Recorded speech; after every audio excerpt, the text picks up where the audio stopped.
বাংলাদেশ জাতীয়তাবাদী দল বিএনপি মিরপুর ও পৌরসভা কর্তৃক আয়োজিত আজকের এবং মিরপুর সর্বসাধারণের পক্ষ থেকে মানববন্ধন ও ঝাড়ু মিছিল উপলক্ষে আজকের অনুষ্ঠানের সম্মানিত সভাপতি এবং বিশেষ অতিথি এবং আমার সামনে উপবিষ্ট বিভিন্ন কর্নার থেকে আগত সংগ্রামী ছাত্র বন্ধুগণ ও মা বোনরা, আজকে আমরা এখানে মানববন্ধনে সমবেত হয়েছি একটিমাত্র কারণ, আজ দীর্ঘদিন থেকে এই উপজেলায় একজন মহিলার পিয়নো আছেন। উনি আমাদের বাংলাদেশ জাতীয়তাবাদী দলের বিরুদ্ধে বর্তমান যে সমস্ত কার্যকলাপ চালিয়ে যাচ্ছে সেটা কখনো বর্তমানের জনগণ, এই নির্দলীয় জনগণ মেনে নিতে পারেনি। মিরপুরবাসী এবং সকল জনগণ তার বিরুদ্ধে বিভিন্ন জায়গায় লেখালেখি চলছে, বরাবরই চলছে। তারপরেও সে এই উপজেলা থেকে বিদায় হওয়ার পরেও সে এখনো তার হদিতে বসে আছে। জানি না কোন ক্ষমতায় এখনো সে এখানে বসে আছে। আমরা তার বিরুদ্ধে ঝাড়ু মিছিল শুরু করেছি। এই বাংলাদেশ এই আওয়ামী লীগের কিশোর মহিলা কেউ আমার আর দেখতে চাই না। অতি সত্তর এই মিরপুর অফিস থেকে যাতে এখান থেকে চলে যায় সেই কামনা করি, সেই আশা ব্যক্ত করে আমি আমার পক্ষ থেকে, সকলের পক্ষ থেকে ধন্যবাদ জানিয়ে ঝাড়ু মিছিলকে স্বাগত জানিয়ে আমার সংক্ষিপ্ত বক্তব্য শেষ করছি। সবাইকে ধন্যবাদ। সকল সঙ্গে আল্লাহ হাফেজ। ধন্যবাদ ঝাড়ু মিছিল।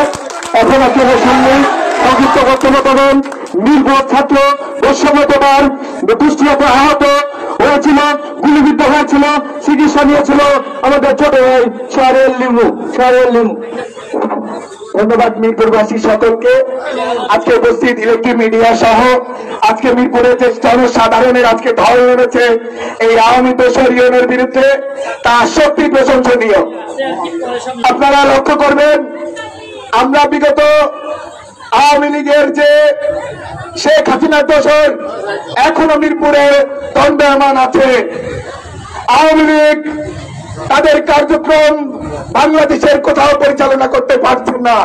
কিন্তু অতি দুঃখের বিষয় হলেও সত্য, মিরপুরের ইউনো অফিসে উপজেলা নির্বাহী অফিসারের কার্যালয়ে বসে স্বয়ংক্রিয়ভাবে আওয়ামী লীগের দোসরদের নিয়ে তিনি দেশের আইন শৃঙ্খলা রক্ষার নামে নাটকীয়তা করছে। আপনারা লক্ষ্য করেছেন বৈষম্য বিরোধী আন্দোলনের নামে কিছু কোটি কয়েক নেতার আশ্রয়ে আওয়ামী লীগের, ছাত্রলীগের আস্তানা তৈরি করেছে এই হলো। আপনারা লক্ষ্য করেছেন তার আশপাশে কোটি কয়েক ছেলেমেয়েকে অর্থের বিনিময়ে মিরপুর উপজেলার সর্বস্তরের মানুষকে আওয়ামী লীগের এজেন্ডা বাস্তবায়নে লেলিয়ে দিচ্ছে। আমরা আহত হয়েছি, আমার সাথে আহত অনেকেই আছে। আমরা তাদের কাছ থেকে কোন সহযোগিতার আমরা আশ্বাস চাই না। অন্তত আওয়ামী দোসরদের বিরুদ্ধে আমরা বারবার মাঠে নামবো এবং তাকেও আমরা হুঁশিয়ার করছি। আর উপজেলা নির্বাহী অফিসারকে বলে দিতে চাই, আপনি মিরপুরে আওয়ামী লীগের পুনর্বাসন বা দেশের আইন শৃঙ্খলার রক্ষার নামে আওয়ামী লীগের পুনর্বাসন মিরপুরবাসী মেনে নেবে না।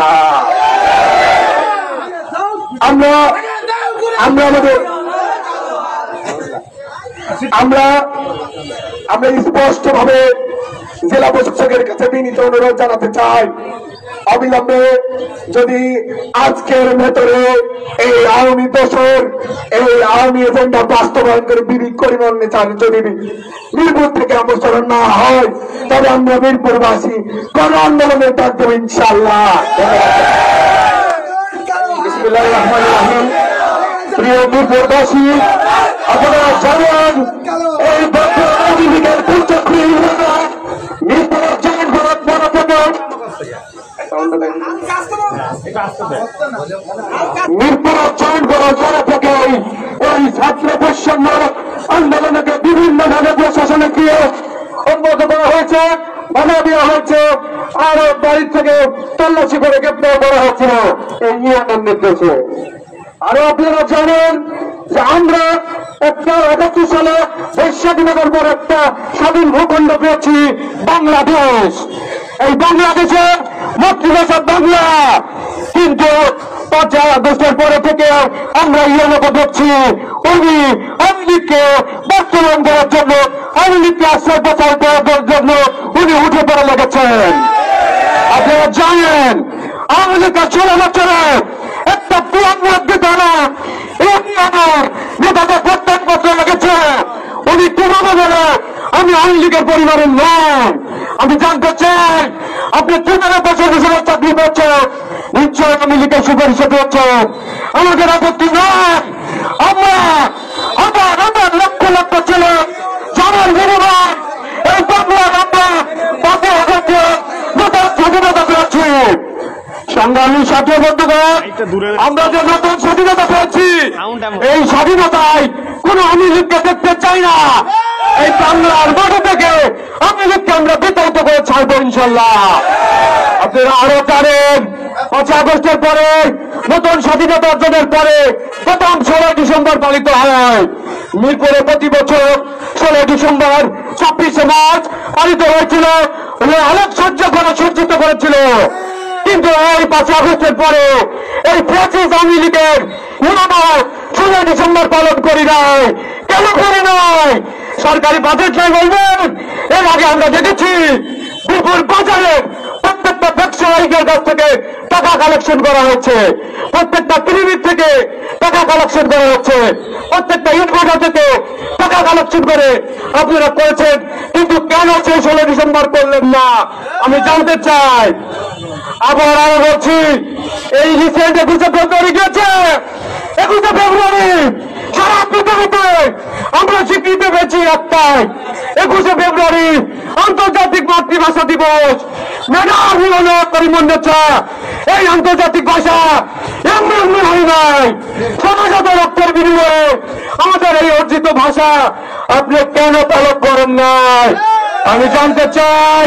২১শে ফেব্রুয়ারি আমরা জন্মের পরে দেখছি ২১শে ফেব্রুয়ারি ফুটবল মাঠের কোনে হয় বা ওখানে হয়, এখানে ইউনো থেকে উপজেলা প্রশাসনরা নিয়ন্ত্রণ করে এবং সিরিয়াল মেনটেন করে কে কখন ফুল দেবেন। আপনি কোথায় ছিলেন?